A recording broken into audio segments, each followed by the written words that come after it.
"Hey, you live at the Murphy farm, right?"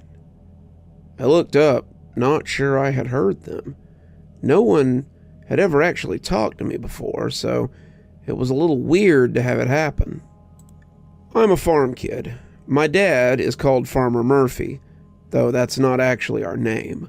He bought the Murphy farm, the 120 acres of farmland containing 2 cow barns, a large chicken shed, an orchard, and several fish ponds.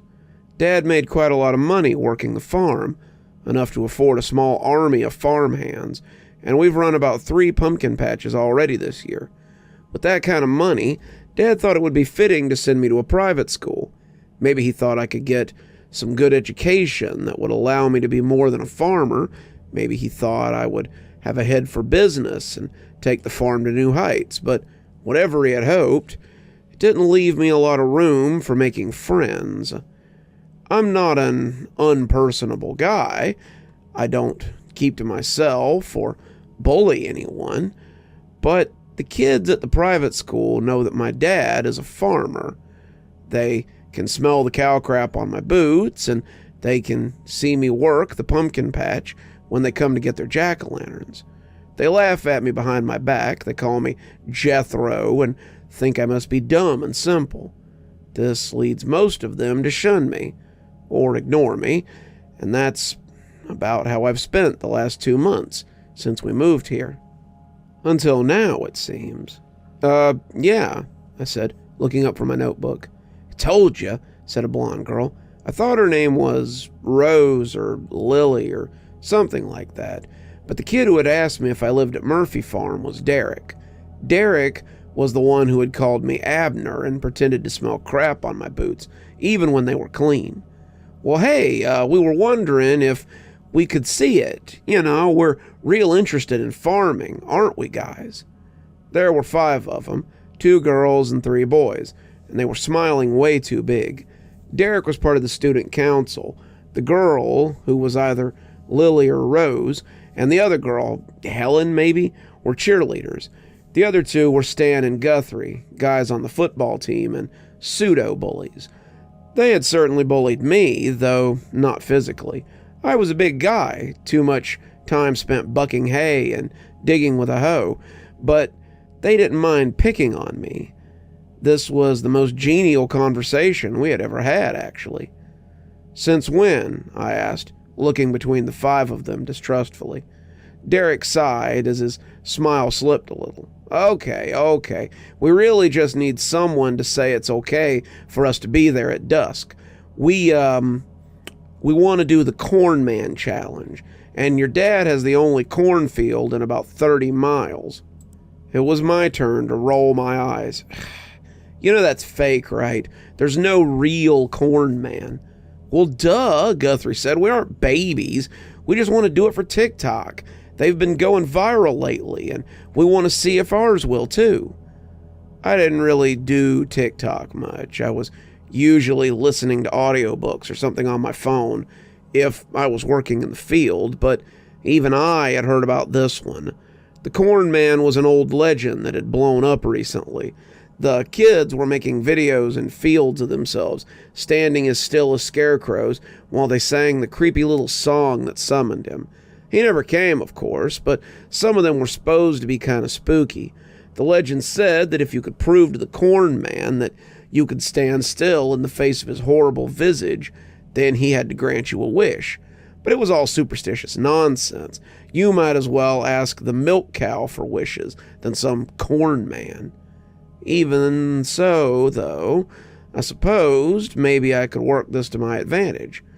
I don't know," I said, putting on the hokey accent I sometimes used. "I'd have to run the tractor when you get done, so there wouldn't be any footprints in the corn. Tractor gas is a little expensive." I pretended to think about it. "I could run it for, maybe $15 a head." They had their phones out before I even finished, asking for my Cash App ID so they could send me the money. I'm not as stupid as they think, and of course, I had Cash App. I'd had my eye on a couple of new games, and $75 would get me a long way towards them. I nodded as the money was received, Derek actually labeling it tractor gas, and I told them that I would meet them on the edge of the east field at 5:30 that afternoon. The sun will just be setting, so it'll give you time to set up before it gets too low. They agreed, and as they went away, chattering quietly, I sent out another text, preparing for this evening. I met them at 5:35 that afternoon by the east field, surprised that they had known which one to come to. Sometimes city people got turned around. "Come on," I said, disappearing into the corn. "It isn't far." Derek told me to hang on, the girls complaining that they didn't know they would have to wander through the corn. I didn't. I just made my way to the spot near the left edge of the field and took a seat on a big rock. The spot was a little weird. No matter what Dad did to it, nothing would grow there. The rock was there to mark it, and as they came out of the corn and saw the little 15 by 15 area, they started squawking about how it was perfect. One of the girls had a tripod. Her Cash App ID said Lily Rose, so maybe I had been right on both parts. And they set up a phone as they tried to get the right angle. I just sat on the rock and watched them, looking at the sun as it rode lower and waiting for them to begin. "Okay," Derek said, "let's all join hands and get started." The other girl, turned out her name was Heather, pressed a little button in her hand, and they began. Corn man, come to me if you can. Corn man, I can stand as the corn stalks stand. Corn man, still as a stone, not like a man. Corn man, still and quiet as the corn stalks can. They chanted the words, then they stood stock still in the cornfield. The plants waved, giving no notice to the 5 high school kids who stood like statues in their midst. It was silly. Cornstalks didn't stand still at all. Whoever had come up with this story had clearly never spent a lot of time around corn. "Nothing's happening," Helen whispered. "Give it a minute," Derek whispered back. "How long does it take?" Stan whispered. But before Derek could answer, they heard a rustling sound in the cornfield. I lay on my rock, staying still and listening to the rustle of something moving amidst the corn plants. "Is that him?" Lily Rose asked. "Shh, you're supposed to be still," Derek hissed. They stayed there as the sun set, stalks rustling like insects around them, and suddenly it stepped from the corn like a phantom. He was huge, nearly 7 feet tall, and he was a mass of burlap sacks and chains. He had an axe in one hand and a cleaver in the other, and the hockey mask over his face made him look grisly indeed. His boots galumphed with crusty mud, and he swung his head from one side to the other as he took in the kids standing in the field. It's the corn man!" Derek shouted, immediately breaking his advice from a moment ago and staggering back a step. You said he wasn't real," Heather gibbered, breaking into a run. I didn't. But whatever Derek did or didn't know was lost as the corn man bellowed like a bull and charged them.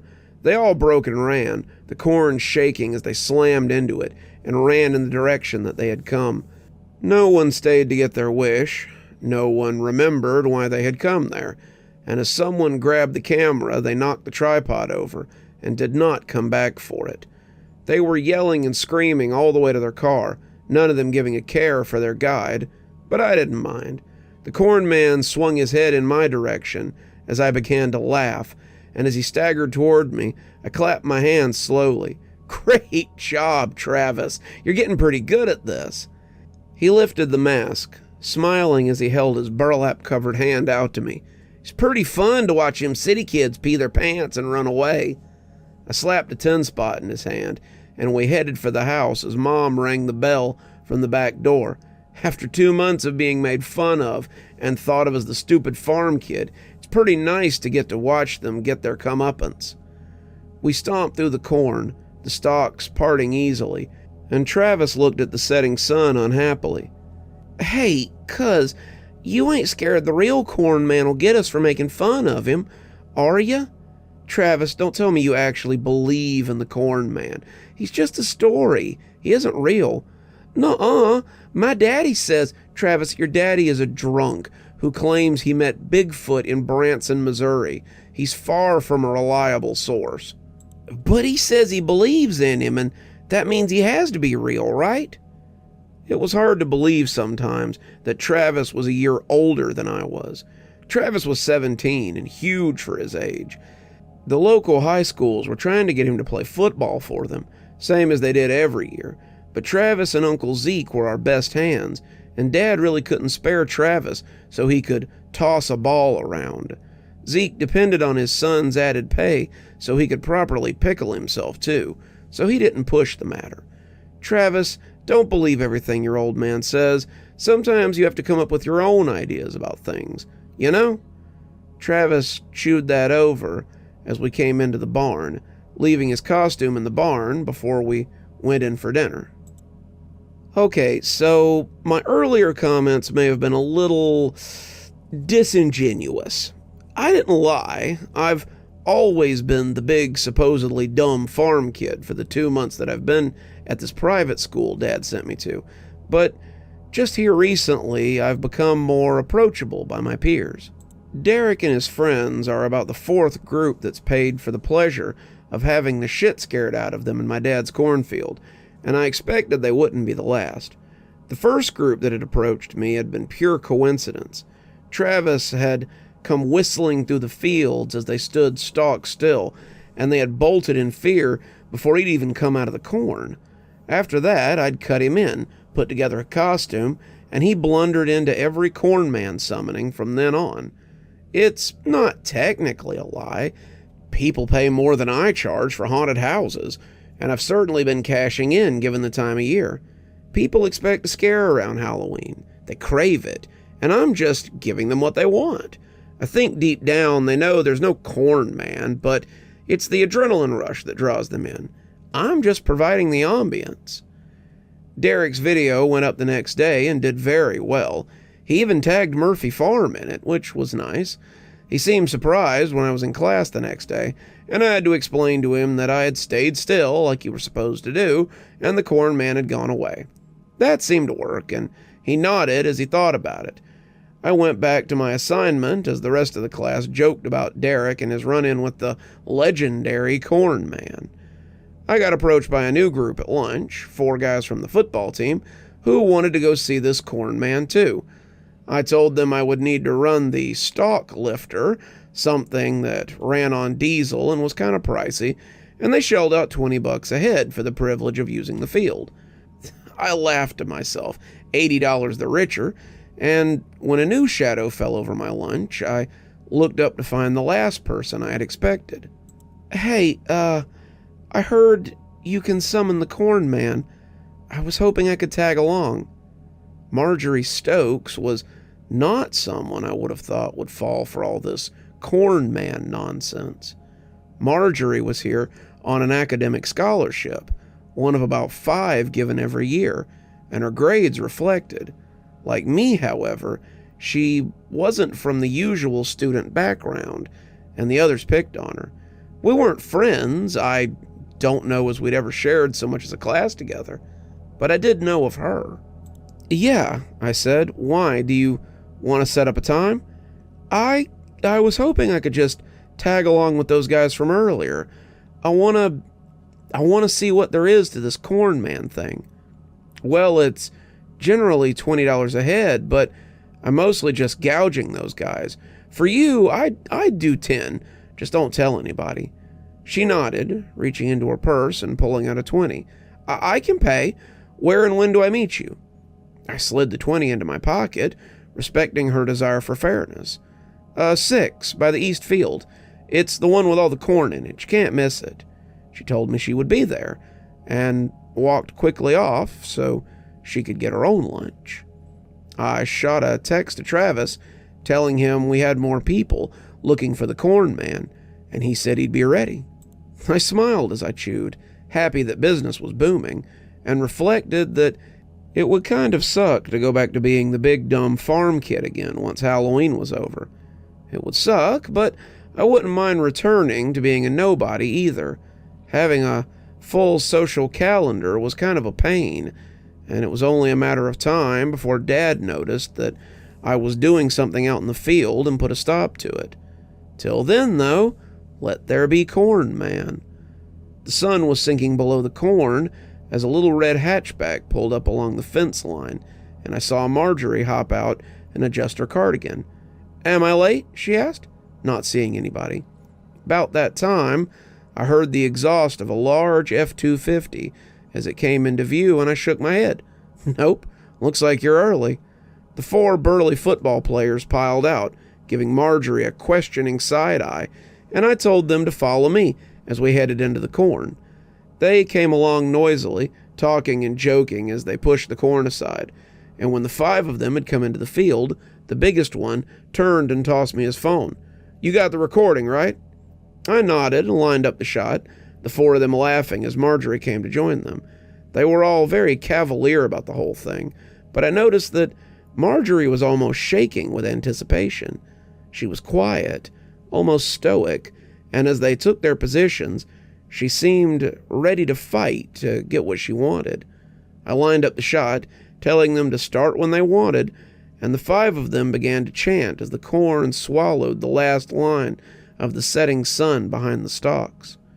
"Corn man, come to me if you can. Corn man, I can stand as the corn stalks stand. Corn man, still as a stone, not like a man. Corn man, still and quiet as the corn stalks can."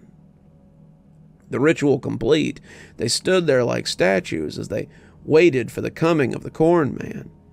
I sat too, holding the phone as I recorded them, and the glowing remains of the sun behind them looked pretty cool. This would definitely make a great video. I hope they remembered to tag the farm in it, but as I sat there watching them twitch and glance around, something felt different this time. The crickets were silent, the night birds had gone still, and I was suddenly aware of how absolutely noiseless the world had become. It's rare to be in a field at night and hear nothing, and it made me think of something Dad had told me on a hunting trip once. When the birds and bugs go quiet, it usually means something big is around. Something big and something bad.